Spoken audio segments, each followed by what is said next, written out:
Maraming naghihikayat sa atin na tayo'y magsalita ng ating nararamdaman. Huwag maging pipi sa mga problemang totoong ating nararanasan.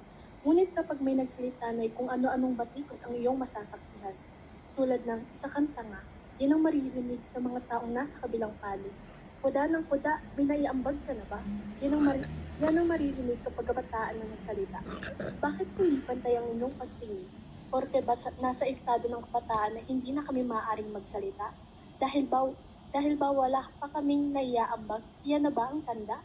Hindi ba pwedeng kami lamang ay nag-aalala sa kinabukasan at maaari naming tahakin dahil sa baluktot na pagdidesisyon sa kasalukuyan at kami ay mulat sa totoong nangyayari sa ating bayan? Kung ikaw ba ang tatanungin, hindi ka nga ba nangangamba? Patuloy ang krisis, ngunit patuloy rin ang baluktod na pamamahala. Pilit na binababa ang tunay na tumutulong sa ating bansa at itinataas ang wala man lamang naiambag, wala man lamang tayong natamasa. Oo nga pala, ano nga asahan ko? Nasa Pilipinas ako, kung saan mali ang manahimik, ngunit mas mali ang magsalita. Kung saan mali ang magbingi-bingihan, ngunit mas mali ang makinig. Kung saan mali ang magbulag-bulagan, ngunit mas mali ang makita ang totoong nangyayari sa kasalukuyan.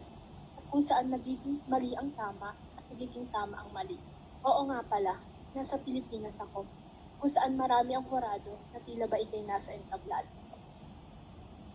Ayun lang. Ah.